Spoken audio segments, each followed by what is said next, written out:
Breaking news చూస్తున్నారు. కామారెడ్డి జిల్లాలో దారుణం చోటు చేసుకుంది. ప్రియుడి మోజులో పడి భార్య తన భర్తను హత్య చేయించడానికి ప్లాన్ చేసింది. అయితే ఈ ఘటన కామారెడ్డి జిల్లాలో చోటు చేసుకుంది. సాడెం కుమార్, రేణుక ఇద్దరు భార్య భర్తలు. వీరిద్దరిది మాచారెడ్డి మండలం ఘన్పూర్ గ్రామం.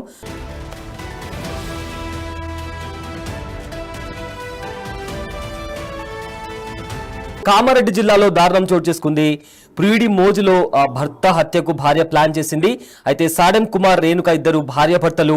వీరిద్దరిది మాచారెడ్డి మండలం ఘన్పూర్ గ్రామం. అయితే తుప్రాన్ మున్సిపాలిటీలో కుమార్ జూనియర్ అసిస్టెంట్ గా పనిచేస్తున్నాడు.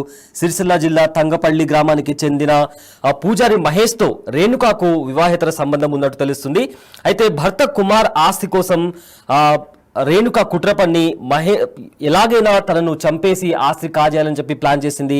అయితే హైదరాబాద్లోని అల్వాల్కు చెందిన మహమ్మద్ అష్వాక్ అహ్మద్తో 15 లక్షల రూపాయల డీల్ కుదుర్చుకొని మర్డర్కు డీల్ ఇచ్చింది. అయితే అష్వాక్ అనుచరులు 2 లక్షలు అడ్వాన్స్ తీసుకున్నారు. మర్డర్ చేసేందుకు గ్యాంగ్ ని కూడా సిద్ధం చేశారు. అయితే ఈ విధంగా దాంట్లో భాగంగా ప్రియుడు కూడా ఈ ప్లాన్ లో హెల్ప్ చేశాడు. అయితే గత నెల 21న ఫరీద్పేట గ్రామ శివారులో కుమార్ పై రాళ్లతో దాడి చేసింది సుపారి గ్యాంగ్. ఎందుకు కొడుతున్నారని అడ్డుకున్న స్థానికులను కూడా భయపెట్టి వాళ్ళను అక్కడి నుంచి పంపించే ప్రయత్నం చేశారు. అయితే కుమార్ పై దాడి జరిగిన సంఘటనలో మాచారెడ్డి పోలీస్ స్టేషన్ లో కంప్లైంట్ కూడా ఫైల్ చేశారు. అయితే దీనికి సంబంధించిన ఇన్వెస్టిగేషన్ కూడా జరుగుతుంది. అయితే ఇన్వెస్టిగేషన్ లో భాగంగా ఈ ఘటనకు సంబంధించిన సంచలనమైన నిజాలు బయటకు వస్తున్నాయి. భార్య రేణుకే భర్త అడ్డు తొలగించడానికి ప్లాన్ చేస్తున్నట్టు కూడా పోలీసులు కనిపెట్టారు. అయితే ప్రియుడితో కలిసి స్కెచ్ వేసినట్లు కూడా ఇన్వెస్టిగేషన్ లో తేలింది. ఇదే భాగంగా టెక్నికల్ డీటెయిల్స్ తో సంబంధించి ఏదైతే వాళ్ళు ఫోన్ కాల్స్ మాట్లాడారో దానికి సంబంధించిన టెక్నికల్ ఎవిడెన్స్ ని బయటకు తీసుకొచ్చి నిందితులను పట్టుకున్నారు పోలీసులు. అయితే దీనికి సంబంధించి పోలీసులు ఏం మాట్లాడారో ఒకసారి విందాం. తుప్రాన్ మున్సిపల్లో జూనియర్ అసిస్టెంట్గా వర్క్ చేస్తున్నాను. నేను ఎప్పటిలాగే డ్యూటీకి శనివారం నాడు వీకెండ్ కావడం వల్ల ఇంటికి రావడం జరిగింది. శనివారం నాడు ఇంటికి వచ్చి ఆదివారం నాడు వీకెండ్ ముగించుకొని సోమవారం నాడు ఉదయమే డ్యూటీలో పాల్గొనాలి కాబట్టి డ్యూటీకి వెళ్ళడం జరిగింది. ఆ డ్యూటీకి వెళ్ళే క్రమంలో మార్గ మధ్యంలో ఫర్దిపేట గ్రామం వద్ద చేరుకోగానే గుర్తు తెలియని దుండగులలో నాపై హత్యాయత్నం చేశారు. కింద పడేసి రాళ్లతోటి కొట్టారు. విపరీతంగా దాడి చేయడం జరిగింది. ఆ దాడి నుంచి తేలుకునే లోపట్ల మాకు అసలు ఎందుకైంది ఏమైందని అర్థం కాలేదు.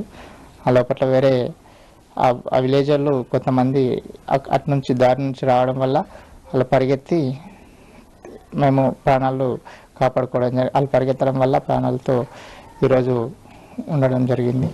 కొట్టించినామే తర్వాత తెలిసిన తర్వాత మేము షాక్ అయినాం.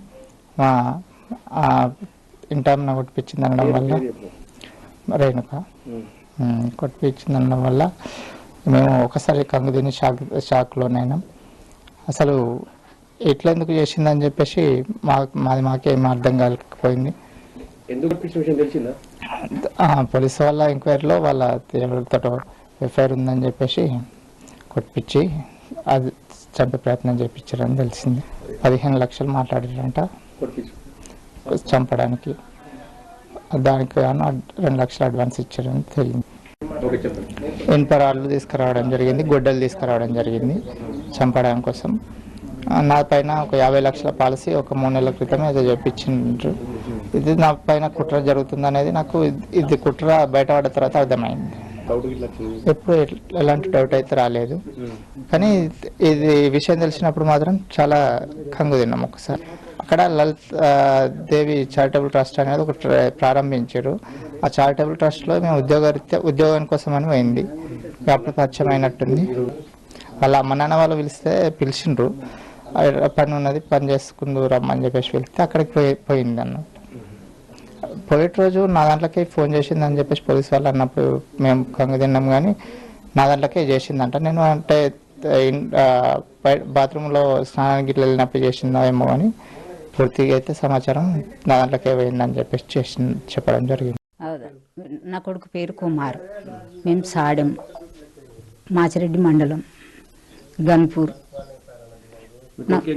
నా కొడుకు ఇది సుంకరతనంలా కొన్న ఆ డ్యూటీ. నేను డ్యూటీ కొంటే ఆయన ఉండంగానే అందరినీ ఎక్కడోళ్ళని అక్కడ అది చేసిండు. తూపురంలో పడ్డది డ్యూటీ. తూపురంలోకి పోయిండు. రోజు శనివారం పొద్దుకు వస్తుండే, ఆదివారం నాడు ఉంటుండే, సోమవారం నాడు మబ్బులు లేచిపోతుండే. వారానికి ఒకసారి అత్తుండే గంతే. నా కోడలు నాతోటి మంచిగానే ప్రవర్తించింది.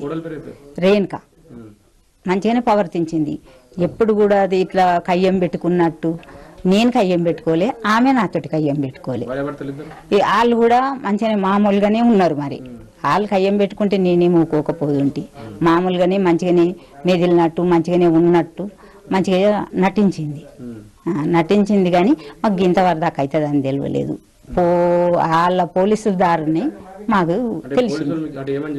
ఏమని తెలిసిందంటే ఈయన ఫోన్ కొంచెం పోయి చేసింది దానికి అని చెప్పిర్రు వాళ్ళు. ఆనికి ఆ చంపేటోనికి చంపించటోనికి ఈయన ఫోన్లకే వేయింది ఫోన్ అని ఏసఐ వచ్చి చెప్పేదాకా మాకు తెలియదు. అప్పుడు ఆడోళ్ళ మాడ పడిపోయినాం. ఇది గింతనంగా నష్టకథలు చేసిందని అప్పుడు మేము అనుకున్నాం.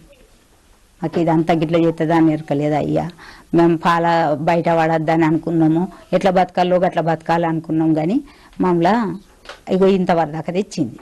లేకుంటే నా కొడుకు ఇప్పుడు ఇక వాళ్ళకు ఏ శిక్ష అంటే ఆ శిక్ష ఇంకో వాళ్ళకి ఇట్లా జరగద్దు. ఇంకో వాళ్ళ అది కావద్దు.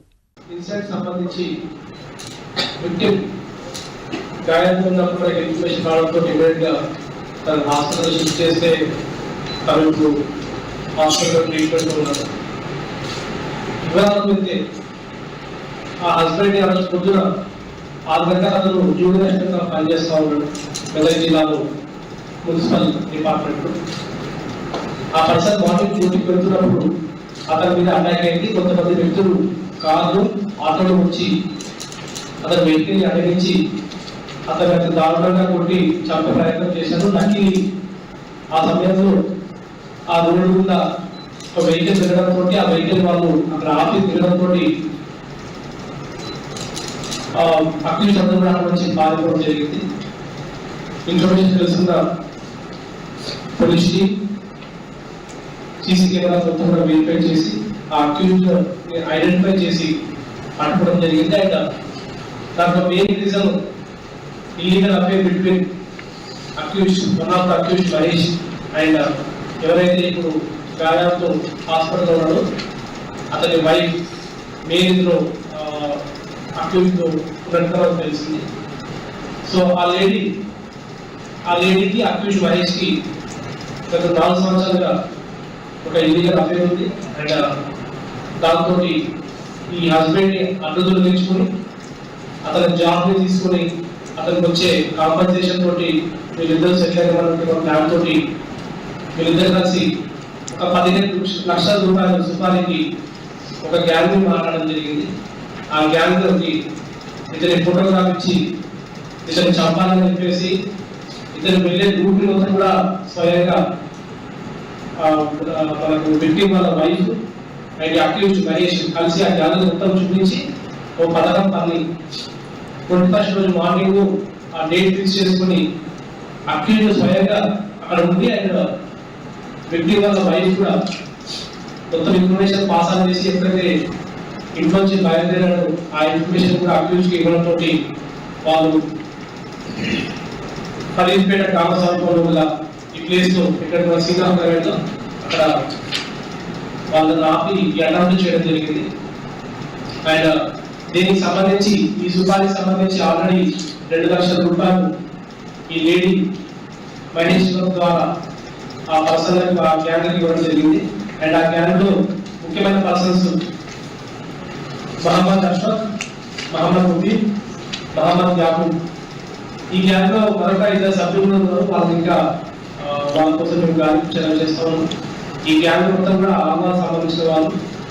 అండ్ మహేష్ కూడా ఇదివరకు ఆల్వాలో ఉంటున్నప్పుడు వాళ్ళకి పరిచయం ఏర్పడి పనికి వాళ్ళు కరెక్ట్ అని చెప్పేసి వాళ్ళకి డబ్బులు ఇచ్చి సుపారీ ఇచ్చి ఈ పని కోసం వాళ్ళని ఇక్కడ తీసుకురావడం జరిగింది. తూప్రాన్ మున్సిపల్లో